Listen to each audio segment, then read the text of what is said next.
saya Lutfi Hidayati, NPM 17124261. Hari ini saya akan mempresentasikan berjudul Metode Pendidikan Karakter.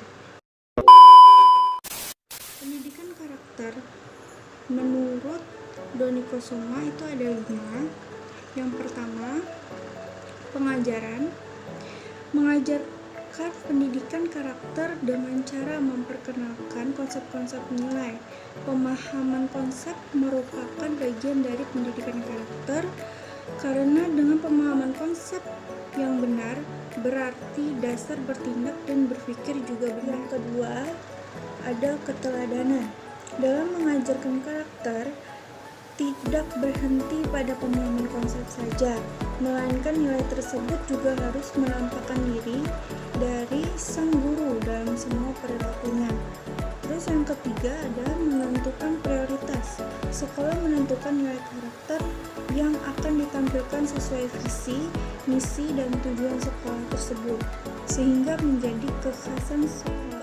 4. Ada praksis prioritas. Sekolah menentukan realisasi nilai karakter yang diprioritaskan melalui berbagai program kegiatan sekolah. Yang terakhir ada refleksi. Sekolah melakukan evaluasi secara berkesinambungan dan kritis terhadap langkah-langkah yang sudah dilakukan dalam pendidikan karakter. Metode pendidikan karakter tersebut seharusnya dilaksanakan secara menyeluruh dan saling melengkapi oleh seluruh komponen sekolah.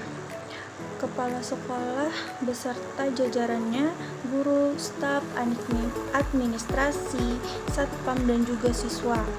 Artinya seluruh anggota sekolah harus memiliki komitmen yang sama, sehingga langkah-langkah pelaksanaan pendidikan karakter dapat dilakukan dengan saling mengisi dan mengoreksi.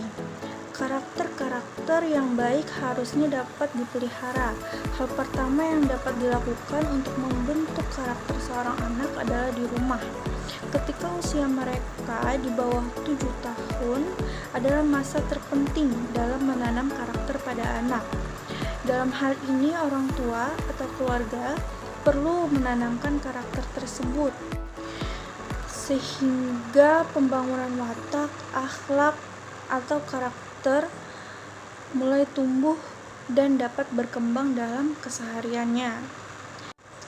Sedangkan di lingkungan sekolah, di mana sekolah dituntut untuk memainkan peran dan tanggung jawabnya untuk menanamkan dan mengembangkan nilai-nilai yang baik dan membantu para siswa membentuk dan membangun karakter mereka dengan nilai-nilai yang baik dengan membuat aturan dan tata tertib yang dapat menumbuhkan karakter yang baik bagi siswa, yaitu sekolah membuat kantin kejujuran, sehingga sekolah dapat menumbuhkan karakter kejujuran pada siswa. Pertama ada metode mujahadah atau menahan diri dan metode riyadah melatih diri. Seseorang harus berusaha keras untuk melakukan perbuatan-perbuatan yang bersumberkan pada akhlak yang baik, sehingga hal itu menjadi kebiasaan dan sebagai sesuatu yang menyenangkan.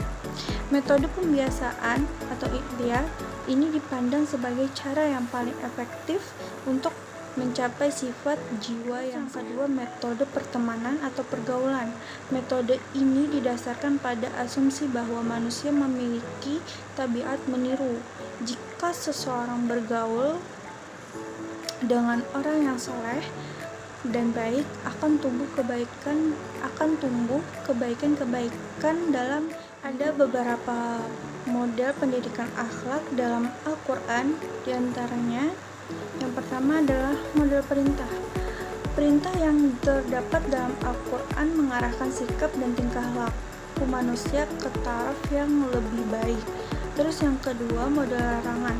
Dalam pembahasan masalah akhlak, kalimat an-nahi lebih bermakna mutlak, karena larangan yang disebutkan pada masalah akhlak adalah merupakan penjelasan perkara-perkara buruk yang harus ditinggalkan. Yang ketiga, model targhib atau motivasi. Pendidikan yang memberikan efek motivasi untuk beramal dan mempercayai sesuatu yang dianjurkan. Yang keempat, model tarhib menakut-nakuti. Dalam Al-Quran, tarhib adalah upaya menakut-nakuti manusia agar menjauhi larangan dan meninggalkan sesuatu perbuatan. Yang kelima, model pembiasaan. Ayat-ayat Al-Quran menekankan pentingnya pembiasaan. Ini diungkapkan di Al-Quran sebanyak 73 kali.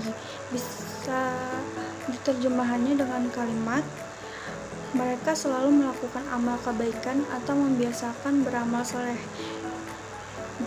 Jumlah teramil sholihat yang banyak tersebut memperlihatkan pentingnya pembiasaan suatu amal kebaikan dalam proses pendidikan karakter dalam Islam. Al-Quran memberikan penghargaan yang istimewa dalam bentuk berita gembira dan diiringi pujian Allah pada orang yang beramal. Yang keenam, ada model qudwah atau teladan, merupakan aspek penting dalam proses pendidikan. Qudwah berasal dari huruf wa do ko yang berarti uswah atau ikutan atau teladan. Uswah di sini dimaknai sebagai uswah hasanah dan uswah sayyi'ah. Dalam Islam sering digunakan istilah qudwah hasanah untuk menggambarkan keteladanan kognitif. Perkembangan karakter erat kaitannya dengan perkembangan kognitif. Kemampuan anak memahami nilai-nilai dan merealisasikan nilai-nilai tersebut dalam kehidupan nyata sangat tergantung pada pemahaman anak terhadap nilai-nilai tersebut. Karena itu, pada usia anak-anak, orang tua dan guru dalam memperkenalkan nilai-nilai dalam melalui metode kisah atau bercerita, sedangkan pada masa remaja dengan kemampuan kognitif yang sudah berkembang sampai pada tahap operasional formal, memungkinkan remaja semakin memahami nilai-nilai yang abstrak. Artinya, semakin tinggi pemahaman remaja tentang nilai-nilai yang abstrak, remaja diharapkan semakin memiliki karakter sesuai dengan nilai-nilai tersebut.